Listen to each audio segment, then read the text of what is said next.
Hello and welcome once again, fellow YouTubers, to another of Actar's toy reviews.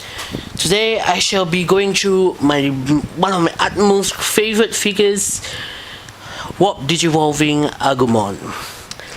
This Warp Digivolving Agumon is from the Season 1 toy line, and this figure was one of my most wanted figures back in the day.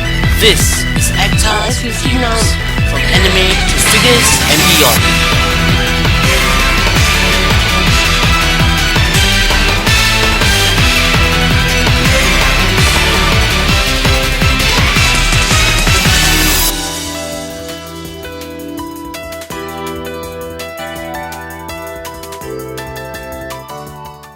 Hey, this is Actar and you're watching another episode of Actar's Toy Reviews. And it's nearly been 2 years since I've started producing video reviews and reviewing figures, merchandise pertaining to Japanese and American pop culture, be it Transformers figures, anime figures and the like.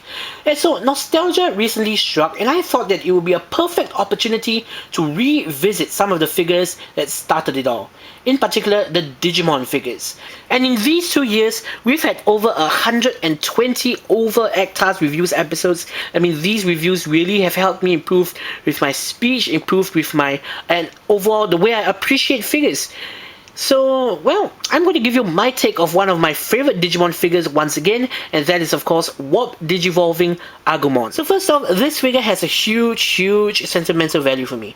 I remember 10 or 12 years ago, I saw this figure in a magazine and I wanted it so badly because Agumon and of course WarGreymon were my favorite characters at that point. Since I wasn't internet savvy during that time, I had no other way of acquiring the figure until it appeared in local stores, and once it did, I was so happy. So enough of personal history, and let's get right down to the figure itself. Do note that this figure is actually the American version of the Warp Digivolving Agumon figure and not the Japanese one. However, for the figures in the Digimon Adventure toy line, there's absolutely no differences between the American version and the Japanese version in terms of either sculpting or in terms of paint details. So there's no problems there whatsoever. And we can see that the figure is in its Agumon mode and it's looking absolutely fantastic. It's one of the better alternate modes in the entire line of Digimon toys. It's very accurate to its original animated counterpart. So there isn't actually a lot of kibble on this toy, and yes, kibble is an official term used by the toy community to describe pieces of the alternate mode that shouldn't be there, and they take the form of WarGreymon's claws, WarGreymon's shoulder pads, and WarGreymon's waist armor, but they're hidden away very well on the Agumon mode, and WarGreymon's claws are actually hidden away under Agumon's hands. WarGreymon's shoulder pads are hidden away and they blend very well with Agumon's elbows, and WarGreymon's waist armor is actually hidden away under, well, Agumon's rear. So in terms of articulation, there's a pretty good amount of articulation for this Agumon mode. First of all, his arms are on a ball joint and they have a full range of motion, up, down, in and out, and you can rotate 360 degrees. For his elbow, we can see that it moves forwards and backwards, but it's actually limited by this elbow kibble, which is of course WarGreymon's shoulder pad, and it can move forwards and backwards, and it can turn and rotate 360 degrees. Other than that, for his legs, forwards and backwards, and it can turn side to side as it's on a ball joint. You can see that his knees can move forwards and backwards, and his feet are on a ball joint. So as you can see, there is a huge range of posability for the Agumon mode, and that itself is pretty impressive. Other than that, there's really nothing else I can say about the alternate mode, so let's get him transformed and Warp Digivolve to his WarGreymon mode. So first of all, what you want to do is to split his head from the body. Split open the Agumon head to reveal the upper torso of WarGreymon. Take his arms and rotate them into place. Take the shoulder pads and rotate them into place and peg them onto the shoulders themselves. And we do the same for the other side. Take the Agumon body and rotate it around 180 degrees. And we peg the WarGreymon body into place. We take the feet of Agumon and rotate them 180 degrees. And we do the same for the other side.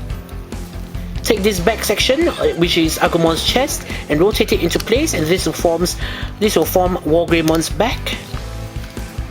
Split the sides of Agumon's body to form WarGreymon's skirt pieces or skirt armor, and flip this up into position. Next, we take the two shin guards and peg them into place, slide them down and peg them into place. We rotate the claws out and extend Agumon's claws to become WarGreymon's Dramon killers. And we do the same for the other side. And last but not least, we flip WarGreymon's head up, rotate his horns into place, and rotate his front horn into place.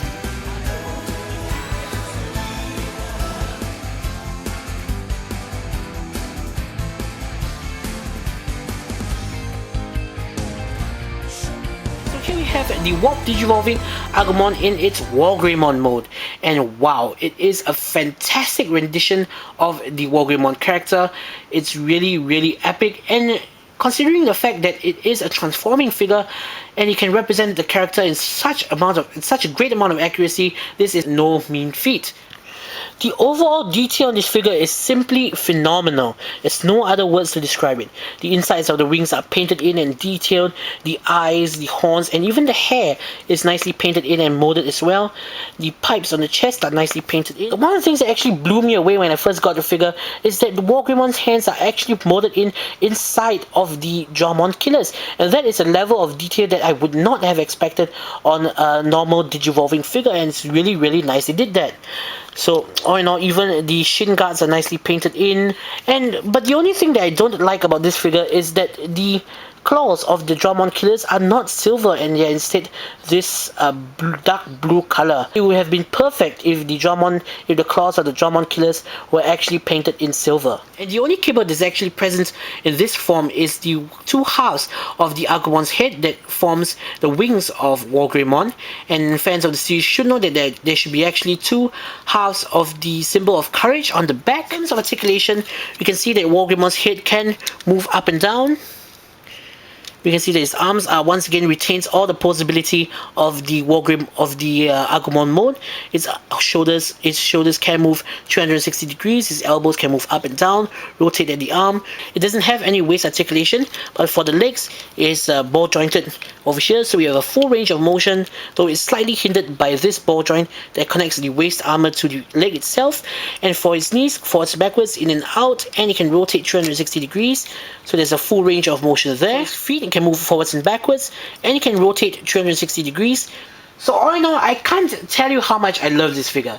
It has an outstanding Agumon mode. Its WarGreymon mode is simply amazing.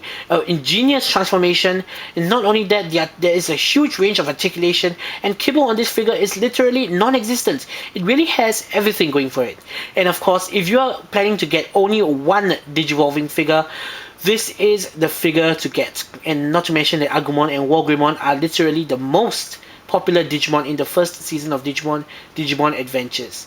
And of course, I also highly recommend getting the Warp Digivolving Gabumon figure to Metal Garurumon, as you will go great with this guy. So, this is Actar saying, see you guys in the next episode.